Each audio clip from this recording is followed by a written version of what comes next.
Hey y'all, how you doing out there? I hope you can hear me. I know I sound stuffy. I know I sound far away. I wanted to do this live because a lot of people have written me that they miss me.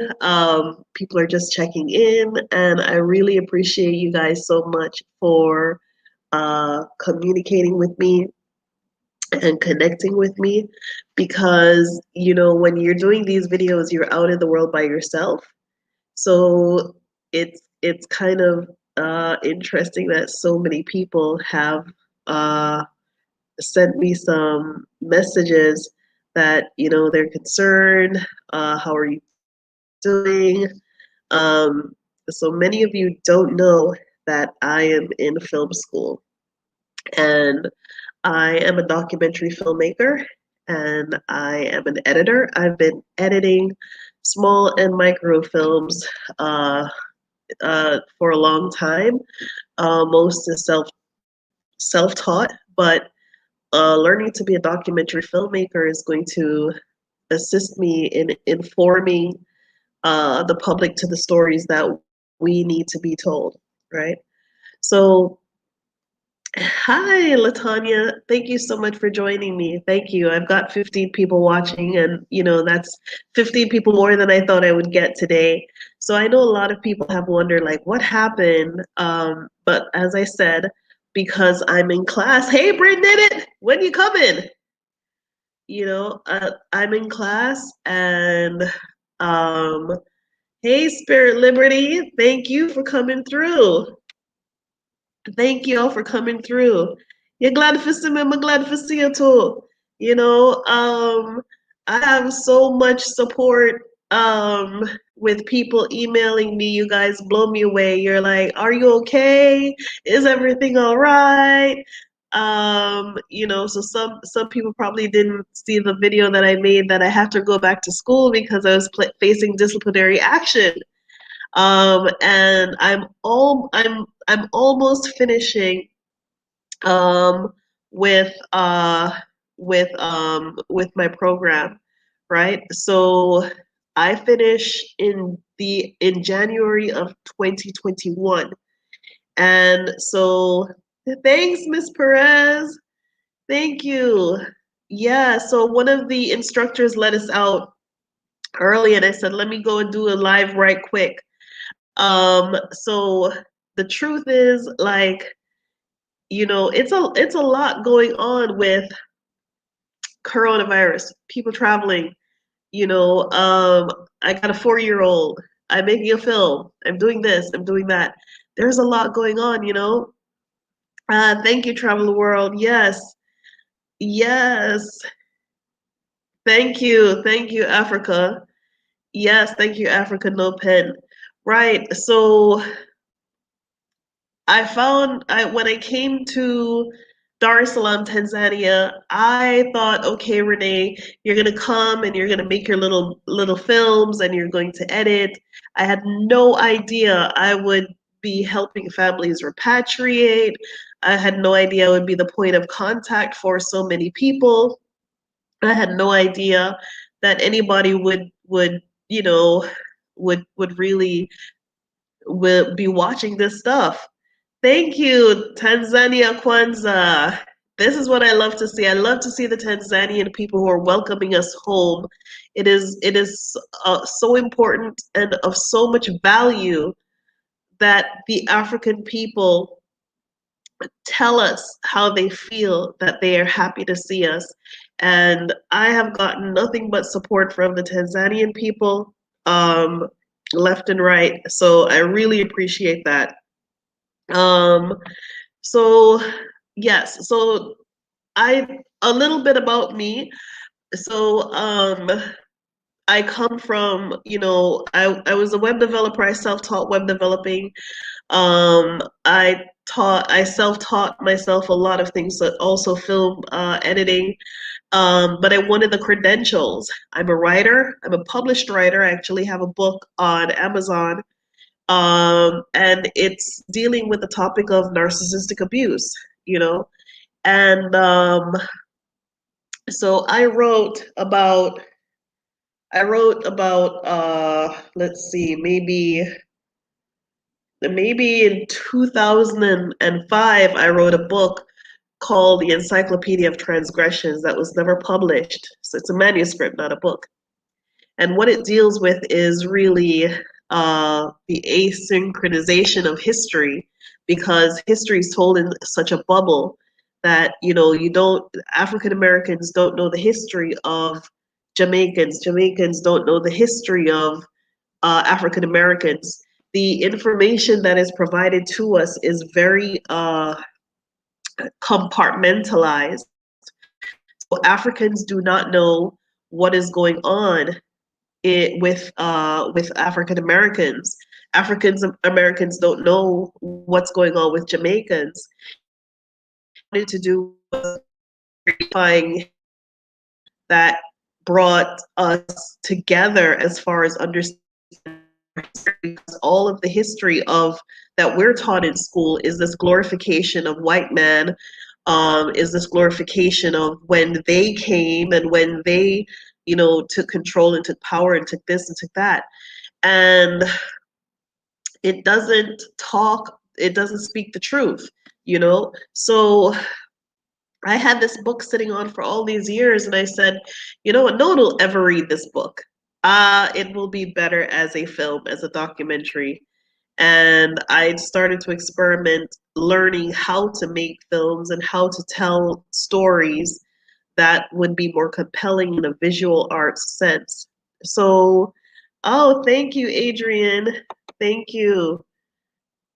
I appreciate that so much. Yes, so um, this is in addition to my profession. And then I got, when I was planning to move to Kenya last year, um, I applied for gemology school because I said I'm not moving to Africa without any kind of marketable skills. And gem school was way more expensive than I ever imagined. And I applied to film school and I got a full scholarship. So to me, it's almost a gift. It's almost like all of the things that I've put into myself all of these years, and the stories that I've seen and the stories that I hear to be told, I'm finally in a position that I can tell them. So it's very important to me to complete the program. Thank you, SG. Yes, it's very important for me to complete the program, not only complete it, but also complete it well, right? Um, let's see. Shalom. Thank you. Yes, it's a very it's a very important thing to me. And had I not been able to make films, I would not have gotten this far. Okay? Had I not had the skills that I was putting into my craft, I would not have gotten this far. So filmmaking is what brought me to Africa, right? Because I realize that it's a skill that I have that I can teach others, that I can use to employ others, that I can use as a tool for making a living, right? So the my goal right now is to complete this program. So I didn't expect to get this house. I didn't expect to be doing construction on a house. I didn't expect to have contractors and fundis every day driving me nuts. I didn't expect any of that. I thought I was coming to Africa to live a nice, quiet life, and no one would ever hear from me again. But it has just turned out to be the complete opposite. That I'm actually doing more than I thought I would. And, yes, Latanya, let me tell you about Gem School. Okay, so this is what you should know about Gem School. Gem School is expensive, and it is for people who are already in the industry. It's for people who are already like, if you're a diamond crafter or something, or diamond cutter or diamond grader, that's where you need to sorry, if your family was in the industry for a long time and they could pay for you to go to gem school, that's fine. Okay, those are the only people who need to go to gem school, right? But there are plenty of schools in Thailand is a Bangkok, University of Bangkok. One of them has classes that you can take online. So I did all of my colored stone certifications online because I was very interested in it and very curious about it, right? So I came all the way to Africa and I got this house. Yes. So Deborah, honey, let me tell you. So I came all the way to Africa and I got this house and I'm like, oh my Lord, I didn't for a minute stop and think about should I do it? Shouldn't I do it? That didn't occur to me not once. I got the house, it was like do it, do it, do it, do it, do it. And everything has been going well so far. So we're on phase 2 of the project. Uh, okay. No, the gem school I wanted, boss man, the gem school that I wanted to go to was in the States, was in New York. Jojo Jojo just like discarded my gem ID. It was IG, I forgot what it was, but it was the foremost gem school in all of America. Um, so yeah, Latanya, you can do the gemology programs online. You can do online, so don't worry about it. You can even uh, there are YouTube. There's a guy that made a documentary series on gems. Uh, a white guy, a white French guy. When you find it, you will know it. He did it on aquamarine. He did it on opals. He went into very good details. So he gives you an idea of where you're going to source your gems from, what to look for. So it was something good. I started to do film, that all the skills that I had, that writing of the book I was talking about earlier, that web development of what I was talking about earlier, that production of what I was talking about earlier. I became a television producer at Manhattan Neighborhood Network in like 2011, 2012. I'm one of those people who I don't sit there and go, well, I'm a doctor, I'm just going to sit on this degree. I'm not one of those people. I'm one of those people who I'm going to learn something new every year. And if I'm moving to somewhere new, I'm going to get something marketable. And if my plan is to live all over the world, then I'm going to go and get a skill that I can move all over the world with. Development did for me is now, as a consultant, I'm able to, if a client says to me, as a business development consultant, if a client says to me, I want to rebrand my business, I can make the micro doc for that. I can build the website for that. I can get all of the SEO content, everything that that client would need from soup to nuts to complete his entire package. And that's what I envision. That's what I envisioned, where I would be going, hey Luther, how is it going? That's what I envisioned what I would be doing when I moved here. So the life that I have now is not the life that I thought I was living. I am outside all day. Film editing and web development and marketing and SEO content writing and all that stuff.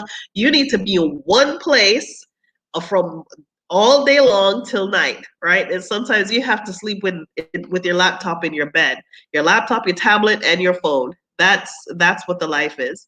So, you know, um, that I found myself in this position. It's like, okay, people are saying they want to come and I have to help them. People are looking to return and I need to help them to help them with their journey. But at the same time, I have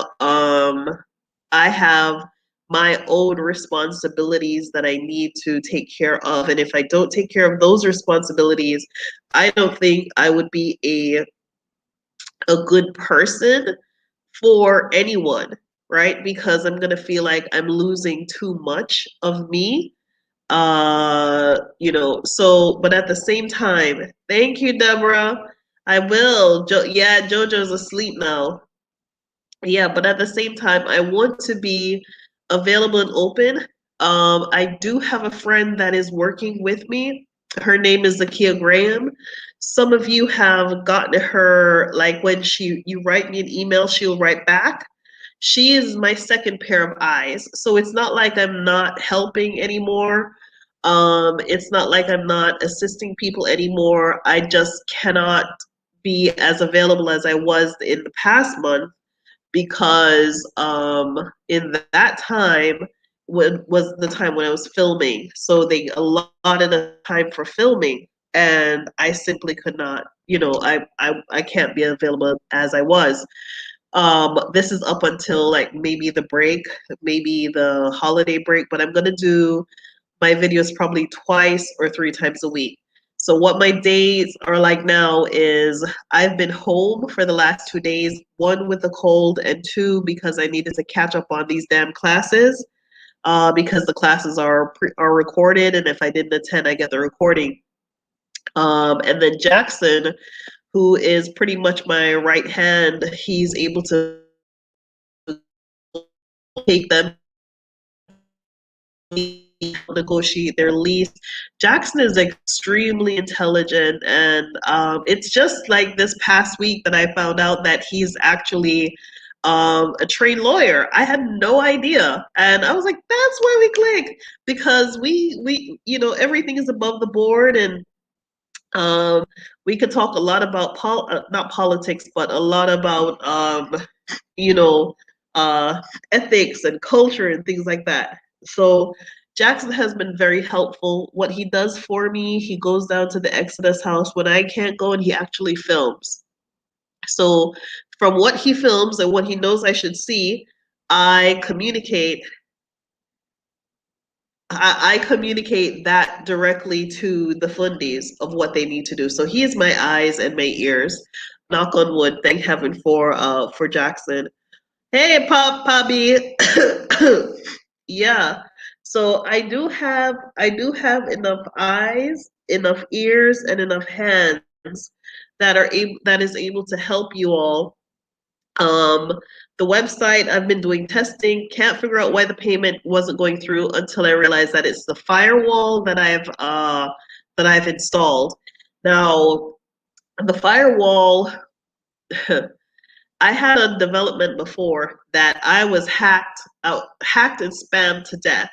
And so I created a very, very high-end encryption firewall system that is preventing the payment from going through. So I'm going to have to dismantle that a little bit to get everything back to where it should be. And then Zakia is going to assist me with monitoring the website and things like that. Um, so I have oh, family. Yes, I do need a husband. I'm not one of those people. I don't need no man. I'm not one of those people. But um I can't be with just anybody, right? You would have to understand the way I think and the way I am, and if you can't fit in it, you can't be in it, right? I'm not going to change myself. Hey, Black 40 Sunrise, how are you? Yeah, I'm not gonna change myself to fit into anything. But one of the things I wanted to talk about today while I'm giving you this live, before I forget, if you look in the description box, you'll see yes, shout out to Jojo and Jackson. If you look in the description box, Nick from Arusha, hey. If you look if you look in the description box, right? You're going to see a link that I put there of it says places where US citizens can travel. One thing that I heard someone told me who traveled just last week said American Airlines told them that if they asked them why were you traveling? And Americans are not allowed to travel to Tanzania. Americans are not allowed to travel to Tanzania only for leisure. So it has to be business or family. Now, usually when I fly, someone at the counter will say, well, why are you traveling to this country? And you just say, for vacation or going to see family or whatnot, right? So, um, but what this person was saying was that they almost didn't want to let her on the plane because they wanted to know why she was traveling, and Americans were not allowed to travel, right, to Tanzania for leisure. So I went and I looked it up, and when I looked it up, um, yeah, when I looked it up, what I found was really problematic because if you click on the link in the description, you can follow along with what I'm saying. So in the blue, let me see if I could share my screen. Sorry, let me share my screen here.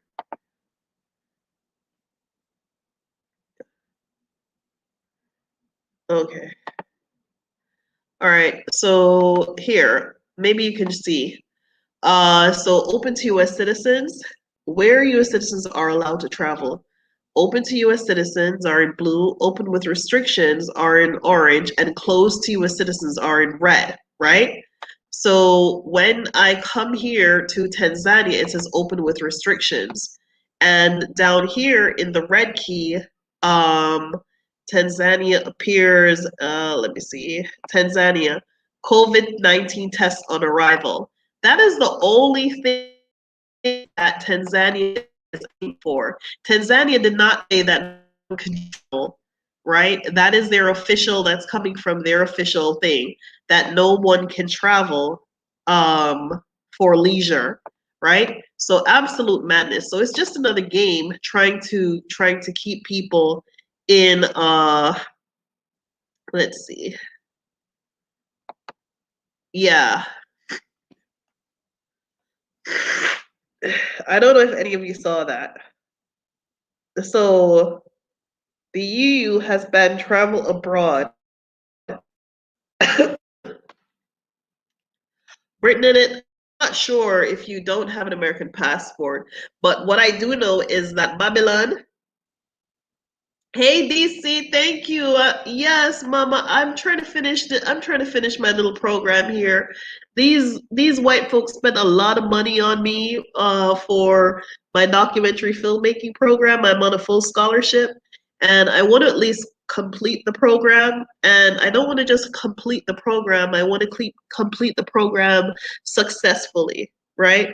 I want to complete the program that I'm recognized for what I'm best at, which is writing and editing, right? So at least I don't have to depend on people coming to Africa to make money because I already have a whole entire career that I focus on. Okay, let's see. Well, I'm playing all kinds of to keep people tricks, right?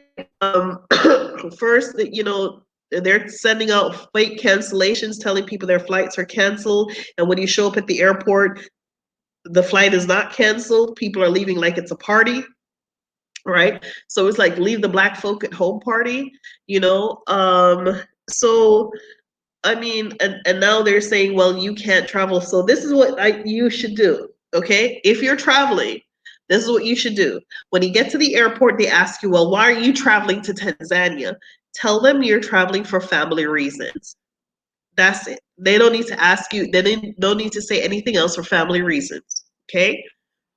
The next thing is when you arrive in Dar es Salaam, Tanzania, apply a little bit of common sense.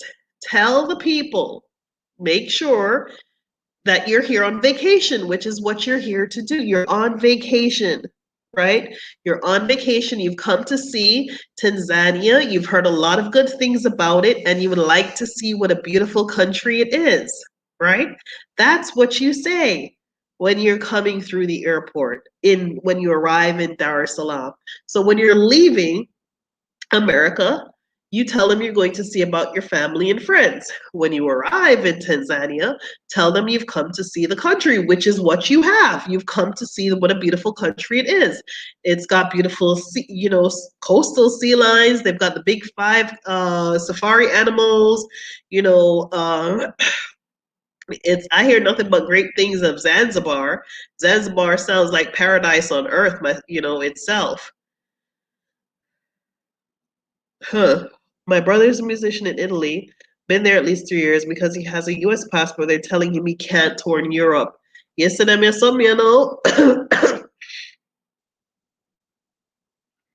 They want to stay and continue to take the abuse. I'm frightened or frig. I think so, Brittany, because you see the thing is it's not just me here, in Tanzania, rah rah come to Africa. They're all there, as you all well know, you have Black Sit in the Gambia, big up Black Sit.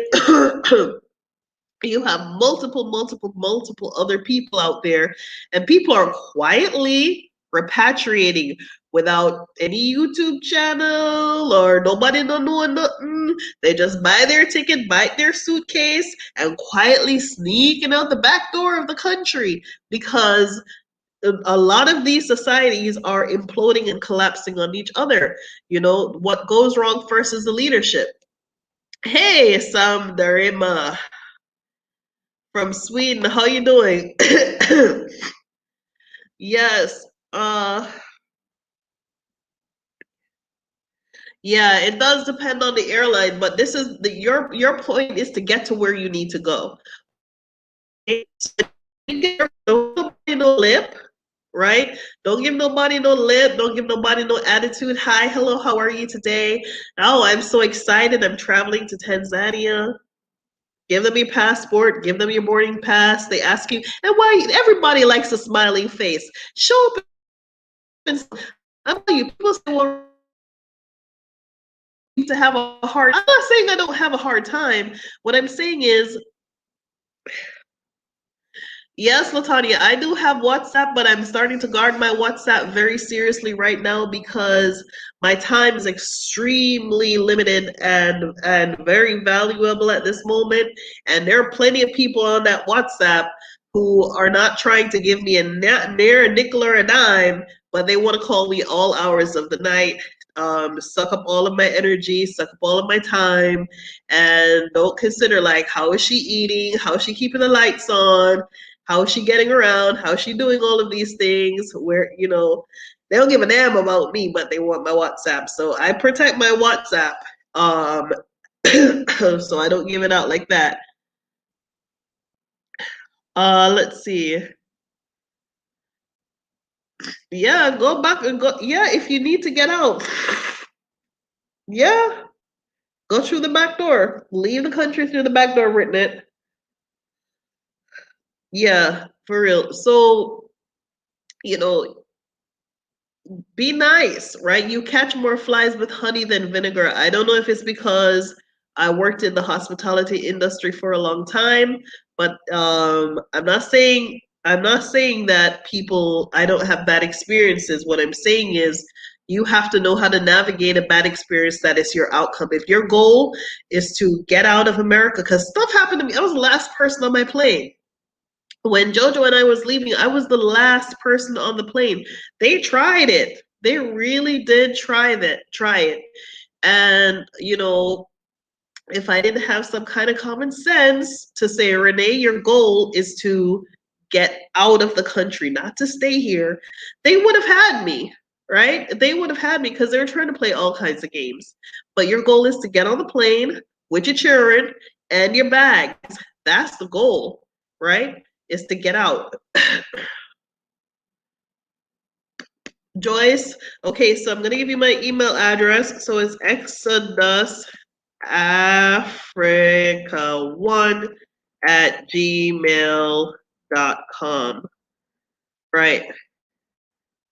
Okay. So you can always email me, Joyce. Myself and my partner in the US, we do consultants for donation to the Exodus House. I'm not going to give you a figure. You do that yourself. Vote your conscience. Excuse me. Just tell me your family, your how many people are in your family, where you're coming from, when you're coming, and what your needs are, because everybody has different needs. Everyone is on a different level, right? So and it's one of the things that I think is important too. It's good to network with people who are, in the same boat. Like, I'm repatriating, I'm just coming, I'm trying to come into the country. But I personally do not think it is a good idea to house hunt, to car share, um, to do those repatriating activities together, because everyone has different needs, everyone can afford to do things differently. And hey, African Picnic, hi sis, thank you. Yeah, they let me out of class early today, so I said, let me do a little quick live right here. Right. So everybody has different needs. Everybody, you might be looking for a house with a swimming pool, and another person is looking for a house in a tree, right? And you everything just does not mesh as well as you think it would. Whew. What's your advice on people trying to leave and their debt? Well, listen. I'm not gonna tell you to be irresponsible or anything, right? But this is what I think about. Let me put this question up here. Debt? Oh. Hmm. By the way, I forgot to mention, if anybody would like to join me in the chat, go to the community section of the Exodus Africa page. The link is there, right? Thanks. Yes, vegan. Oh man, I keep catching some kind of cooties from JoJo. Yeah, I'm not. I've been at home sick for like the past 2 days. It's just a stuffy nasal congestion. Jumping in the car has air conditioning, back to the hot, the heat, from the heat back to the car, hot, cold, hot, cold, hot, cold all day long. You know, um, if it's not me, it's JoJo. If I didn't give it to her, she gave it to me. So it's just going back and forth and back and forth. Yes. So let me see. Thank you for your great wishes. So if anybody wants, yeah, Shriga, ew. So if anybody would like to, let's see, block you. All right, there you go. So if anybody, thank you, Miss Jam. Thank you. If anybody would like to join me in the chat, or if you have anything to ask me, put it in the chat right now so I can give you some time. But remember, they're doing all kinds of plans for to keep y'all back and keep you there more. You can catch more flies with honey than vinegar. Lower your tone, ask for the grace. um when the devils are coming at you, they expect you to be a devil too, so you can raise that energy, and then it'll be like, "Da, da, da, da, da." No, no, when you're leaving, you want peace, you want serenity, you want relax, you want to be in a good zone. So when you get to the airport and they try it, Nam yoho renke kyo, do whatever you need to do. Find that peace in your mind that you can see yourself on the other side. They cannot stop you. You have a legal contract. You show up at the airport early and on time before your flight is supposed to leave. Um, you will have no issues. If somebody try to give you some smoke, ask you some dumb questions, give them sweet, polite, dumb answers, you can always say, I don't understand what you mean, but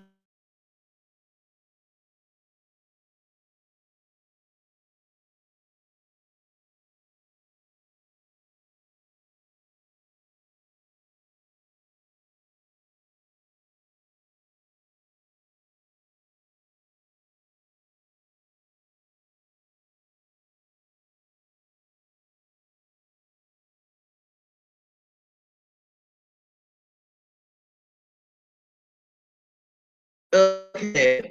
Mucus causing food and liquids. All right, let me tell you, multifaceted Shane. What I eat, I don't eat, I hardly eat, eat what you think I'm eating. Okay? What the problem is, like I said before, I have a sinus issue where it's a non-allergenic trigger. Okay, so it's a non-allergenic trigger to my sinuses. So sometimes you get that from pressure, air pressure around me. I'm very sensitive, very, very sensitive. I have a deviated septum, all kinds of stuff going on, right? Yes.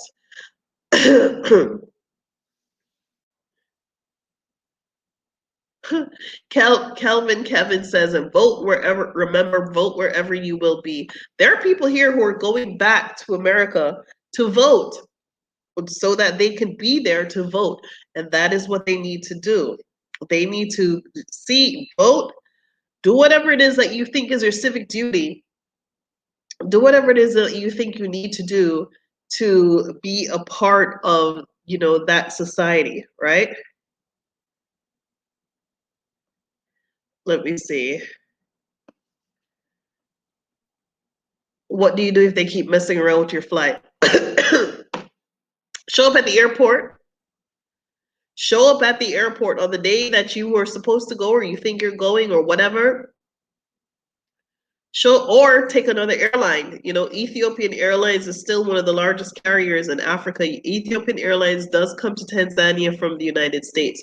So take another airline. If they give you a refundable and flexible ticket, another airline. That's all you need to do.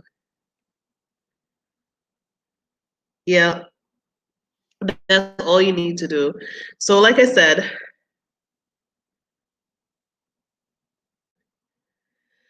are you sure y'all don't have mold common in high humidity? KJ, listen, all I know is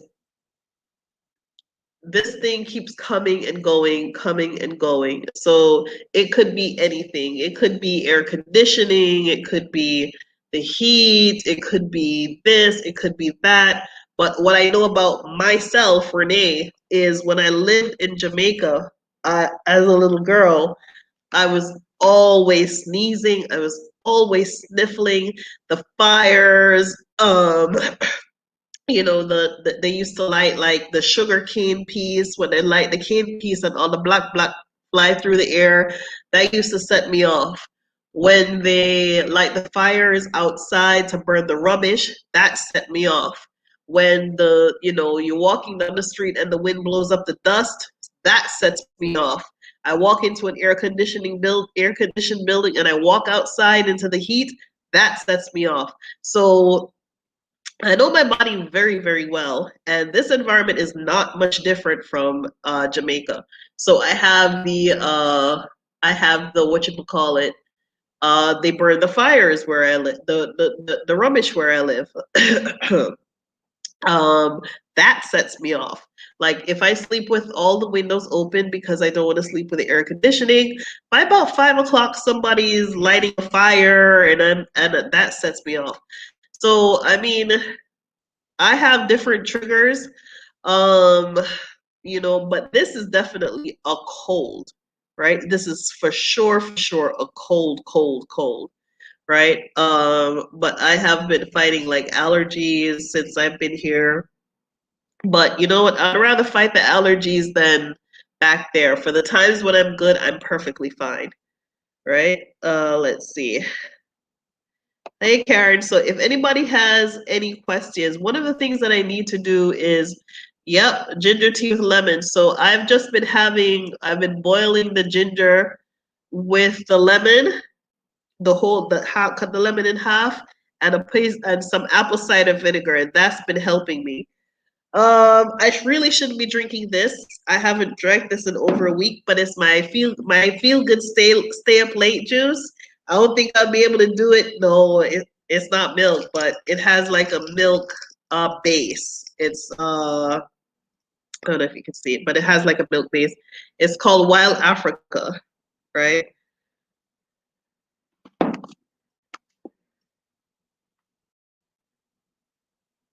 Oh, review site. Why people have to go to the Middle East first?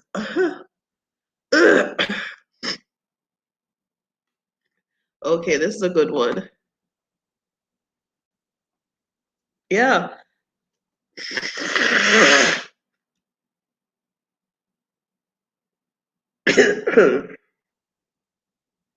Well, listen, the way how these people organized their system, the system is not about bringing things to Africa, right?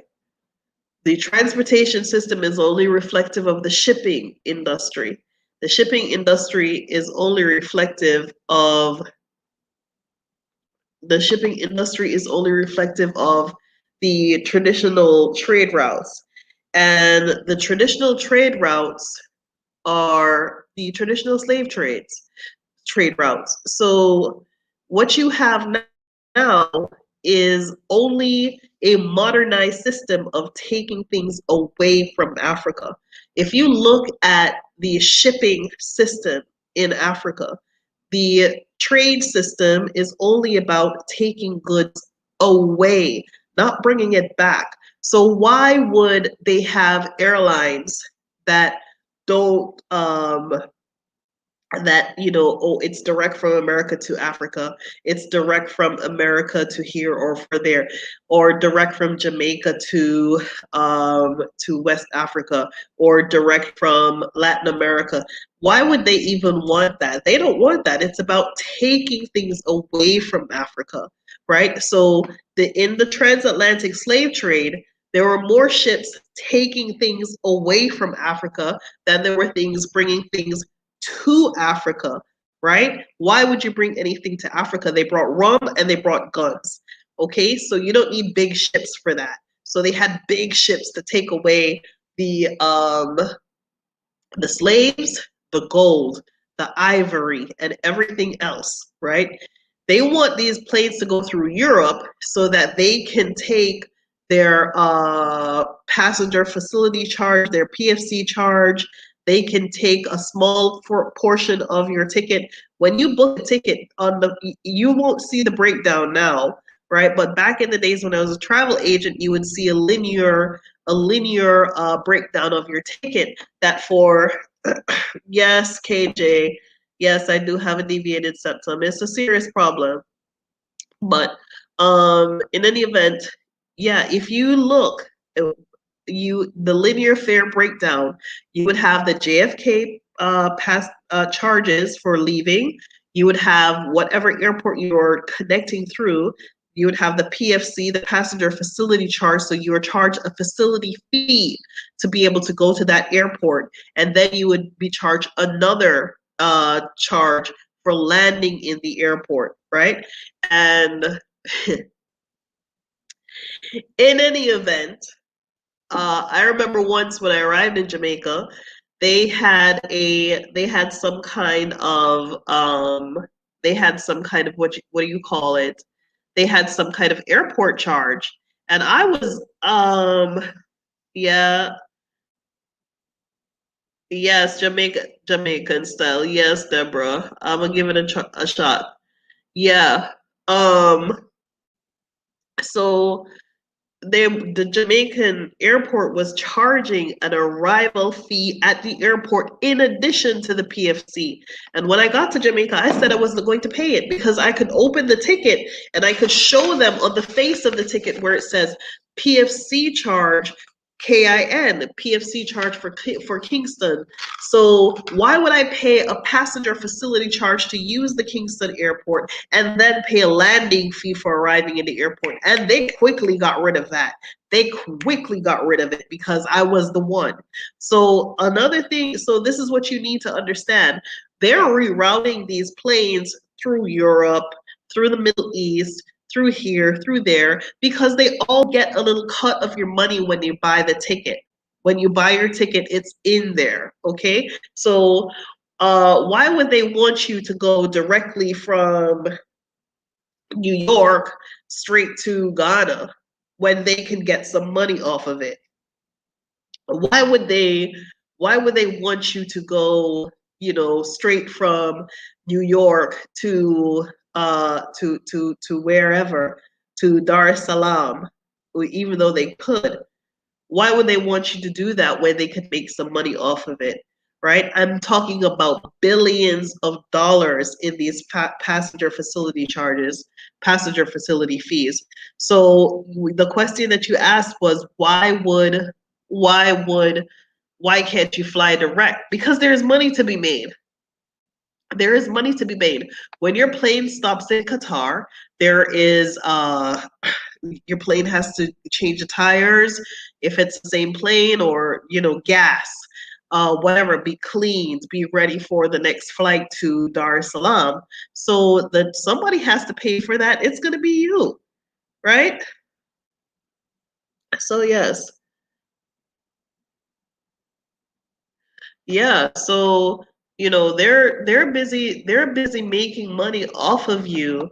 Why would they want to? Traditionally, they have always made money off of Africans. Traditionally, the planes only go that the ships only go to Europe, right?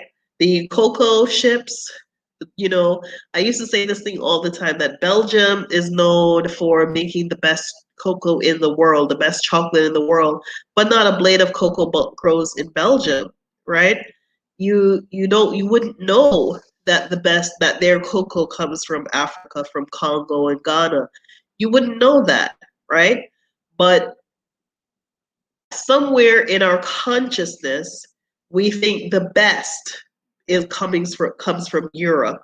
So the ships come from here and they take the goods, the raw goods, back to Europe. Europe finishes it and then sells it back to Africa, right? So the transportation issues you're having now are ancient history issues of people not being able to um, get directly to the source, right? So if you got to connect through Europe, it's a part of the plan that's how they designed it, right? That's how they designed it. Yeah, Tanisha, they don't want us to connect with Africa. They don't want us to connect with Africa, and they don't want Africa. They do not, let me tell you what they want. They want Africa to continue to remain all these African nations, they want them to continue to remain lack of any kind of industrialization. Okay? Um, they want to keep them dependent. They want to keep them poor. They want to keep them in a position where they're consistently looking towards the West and Europe for aid, so that the Europeans can justify their presence in Africa. But all the raw goods, yeah, the coffee in Ethiopia, the cocoa coming out of Ghana, the cocoa, the rubber coming out of Ghana, the diamonds, the minerals, the gold, the oil, all of the ores that is generating anything that you see out in the world is coming from Africa. But why can't Africa process those things, right? Not that they can't, not that they can't, right? Not that they, yeah, they are. I'll agree to that. They are. Yeah. So you have to think in an economic sense. Like at any point in time that you see something that doesn't make any sense, it doesn't make sense to you. It doesn't make sense to you. It's not supposed to make sense to you, but it's making dollars for somebody else. It doesn't make any kind of sense, but it is, believe it is making dollars for somebody, right? So they have been, for centuries, they have been managing and controlling the resources of Africa. And how do you control the resource? You control the transportation, and you control the mechanisms of trade, which is ship and air. So that's how they do it. Well, yeah, Latanya, it's not going to be like this forever. You know, What's going to happen is in this after this 2020 you're gonna see a different Africa, and you're gonna see that different Africa start in this country, Dar es Salaam, Tanzania, in Tanzania. You're going to see that happen. You're going to see a brand new country, and I'm going to tell you why. Because when a lot of these African leaders were taking money from the IMF and the World Bank to fight coronavirus and the World Health Organization and to monitor the coronavirus in their neck of the woods and this, that, and the third, Tanzania was open, right? And it's going to take a lot of those countries a long time to dig out from where they were, to get back to some kind of economic stability. So a lot of these people are handicapped in a lot of ways. A lot of these countries are handicapped in a lot of ways, and that is how you're going to see neocolonialism. But in this 2020, when you see this movement, this exodus of Black people coming back to Africa, investing in Africa, investing in real estate, investing in minerals, investing in industry, investing in opportunity, you're going to see something completely different go after this 2020, right? This is not just a one person or one man band. This is going to be a ginormous movement. Right now, JoJo has so many friends to play with because people are now coming here. They see, they're like, oh, it's a single mother. If she's doing it, I'm gonna give it a shot, right? So people are coming and they're investing, and they're here for the long run, right?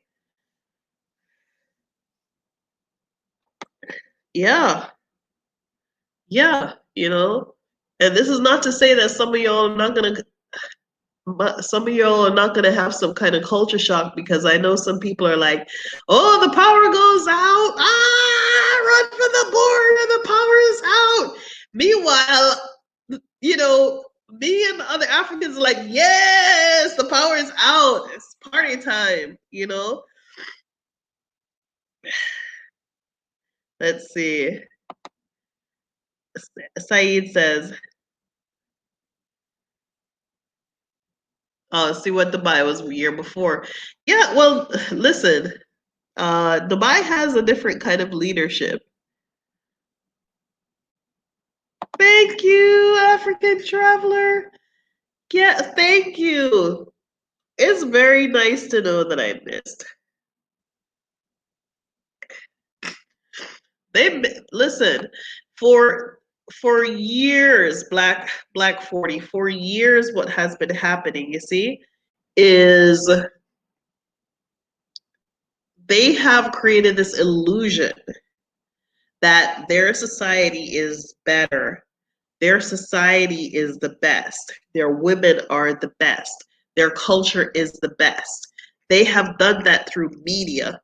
They have done that through a variety of mechanisms to make you feel inferior to them. So you always hear about Paris. So you're going to go to Paris to see what Paris is about, right?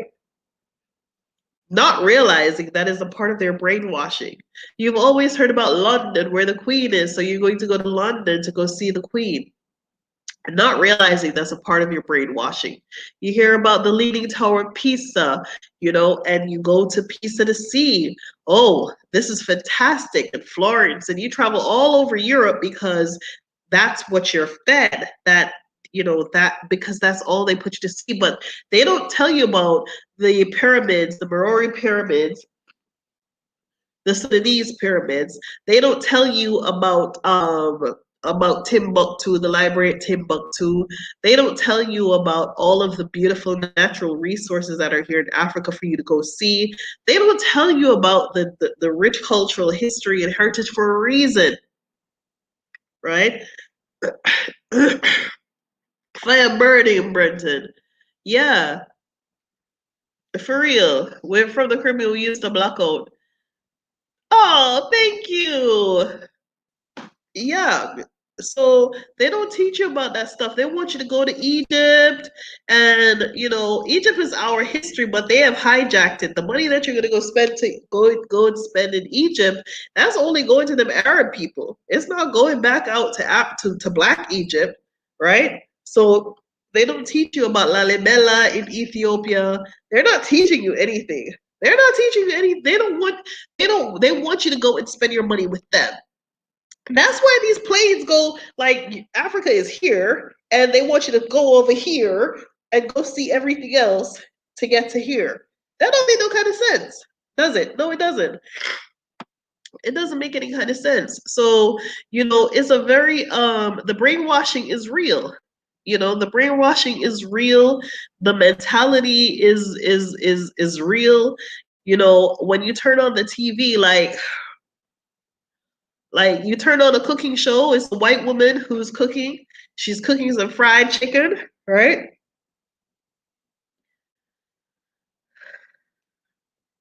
I don't know if I want none of that, but at the same time, you have to look at what you're being fed. That, okay, who is it that is being presented to you as the level best of society? They're trying to sell you perfume, they're giving you a white woman. When they try to sell you a car, they give you a white woman. When they try to sell you baby things, they're giving you a white woman. They're giving, they're giving you all of these different kinds of things to infiltrate your mind and brainwashing to think, oh, it's all about these white people, or I'm trying hard to be like these white people, or these white people are the best, or they have everything. But when you look around in their society, what do you see? You see debauchery, you see lack. America has one of the highest divorce rates of any country in the world, the highest infant mortality rates of any country in the world, the highest literacy rate. Them can't read. Is that what you want to raise your children in? People who can't even read their own language? They can't read. So it's a very debauched society, Let's see. Yeah, before the Persian invasion. Yeah. They don't try to teach you your history. They don't want you to know your history. Your history, you enlightened and you having some kind of knowledge of sense of self is a problem. It's problematic. It is problematic to the narrative of society or the narrative of culture that they try to give you. Okay? When you ask yourself, what is Black culture in America? Hey, goddess, what is Black culture? What is Black culture representing? What is the legacy of Black culture in America? What do they teach you about the food that you eat, the clothes that you wear, the way you think, the way you speak to your children, the way you discipline your children? They want a society of people that have been completely washed white of their identity. And that is what they have with Black Americans. They have cleansed you, they feel, of your religion, of your culture, of your food, of your thinking, right? That's how they think that they have you, when they don't necessarily have any such thing. Yes, so Maribel said something interesting. Maribel said, so-called developing countries have the most autoimmune disorders almost unheard of on the continent. Mara Baba, she said something important. Okay, so HIV/AIDS. There is a resistant strain of HIV, right, that white people have, and it comes from a gene mutation, okay? A resistant strain, a resistant gene that prevents some white people from getting HIV, and it comes from a mutating strain. Now, they try to identify that strain with African Kenyan prostitutes, to be exact, to see if those people had the same strain. When actually they're resistant naturally without the mutation, without the mutated gene, right? Autoimmune disorders. That is what HIV/AIDS is, an autoimmune disorder. So a variety of other things like leukemia, um, your body just attacking you for no reason, right? So this is a very interesting. Yep, America have more homeless people than anywhere in the world. I've been here for about 4 months. I haven't seen not one person walking in the street and picking up something off the side of the road. Okay, but they're going to tell you that Africa is this and is that and it's backwards. Let me see.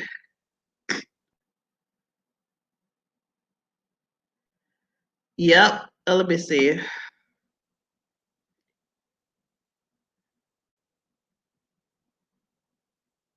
Ah, and see, this is the value of education. So, a review site says something that the Muzungu says that there is no fruit, cereal, food, or vegetable indigenous to Africa. According to the Muzungu, everything was brought in by them from Britain, America, or Asian. And the opposite is true. There is nothing. There is nothing. Think about this clearly. If maize corn, right? If maize corn it originated in Latin America, Central America, that's where they say maize corn came from. If tomatoes, right, originated from somewhere in Central America, if the bananas come from Africa, if pineapples come from Central America, the Caribbean region, if you know the history of food, right, you will understand that there was nothing white people had. They didn't have no mangoes. They didn't have no mangoes, right? They didn't have where did mangoes come from? They say it comes from India. Of course, it's all over Africa. It's an African fruit, right? But at the same time, hey, Mama Elijah. Yes, I've been catching up. They let us out early. Not that I have nothing to do, but I was like, before I go to bed, let me make this little live. But yes. So the food, going back to the food, going back to the food. Okay, watch my review to the whole drama. My battery's. Oh, my battery run out. Oh, you mean my battery run out? What do you? Let me. Sorry, I was having a conniption with the computer. Okay.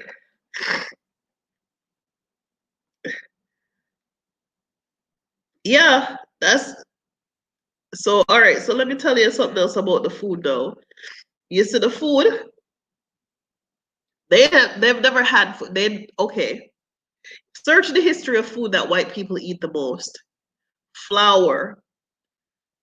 Where does flour come from? Go look at the history of flour. If they eat pasta, so forth, so forth, so forth.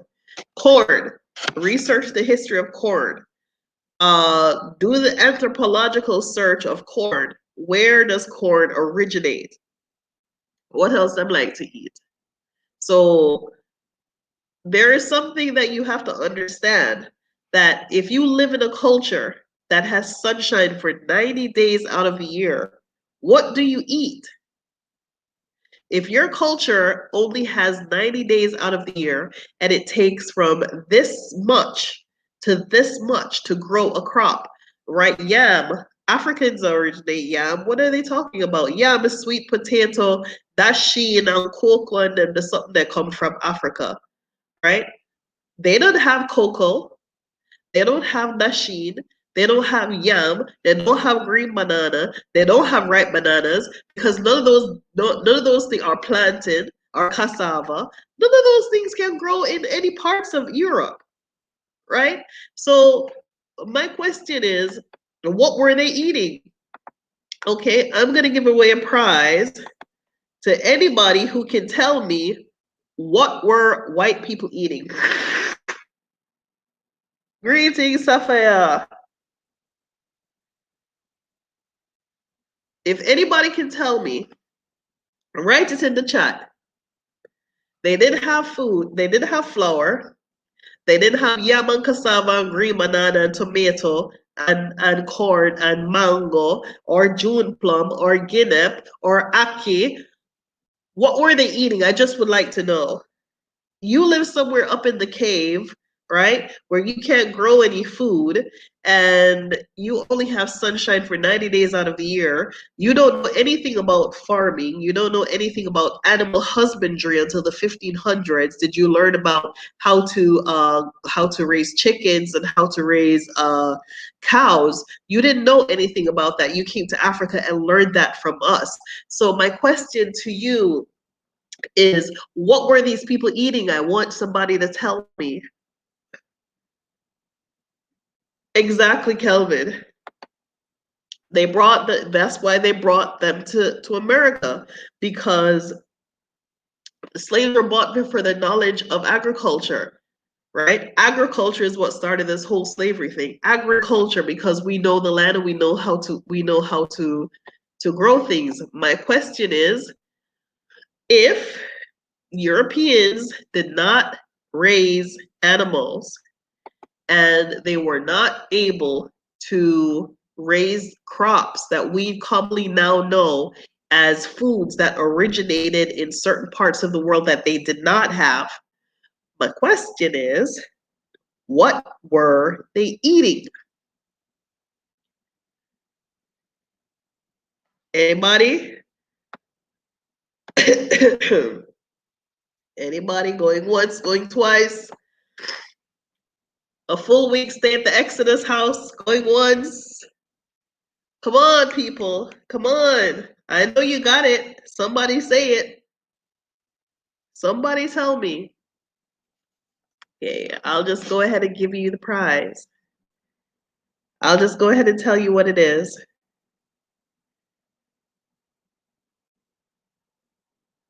They were cannibals. They're eating their young. They're eating their children. That's what they were eating. And if you don't believe me, go and research it. And if you don't understand what I mean, go and look at why every fable or every story or every children's story has to do with eating children. Go look at Hansel and Gretel, Goldilocks. All of these stories are about Little Red Riding Hood, sorry. All of these stories are about eating children. It is a part of their it's a part of their identity and a part of their culture. Didn't want to get into all of that. How come nobody not talk to me? I walk one, yeah, so I walk to the chat. Let me see if the chat is working. Oh, the chat look like it now work, man. Maybe I'll crash the chat trying to give me the answer. Okay. All right. We have the internet connection. Let's see.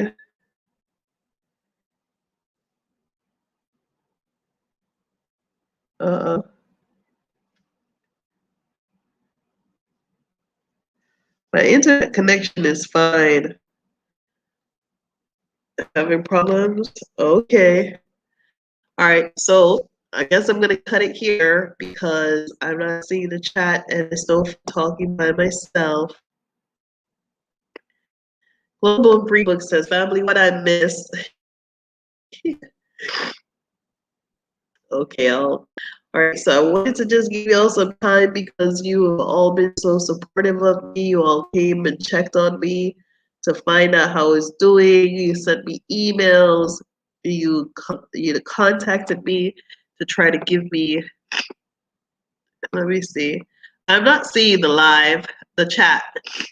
So if you can still see the video, I can't see the chat. And the eye counter is stuck at 114. So I know that that is true because it doesn't stay like that forever. It goes up and down.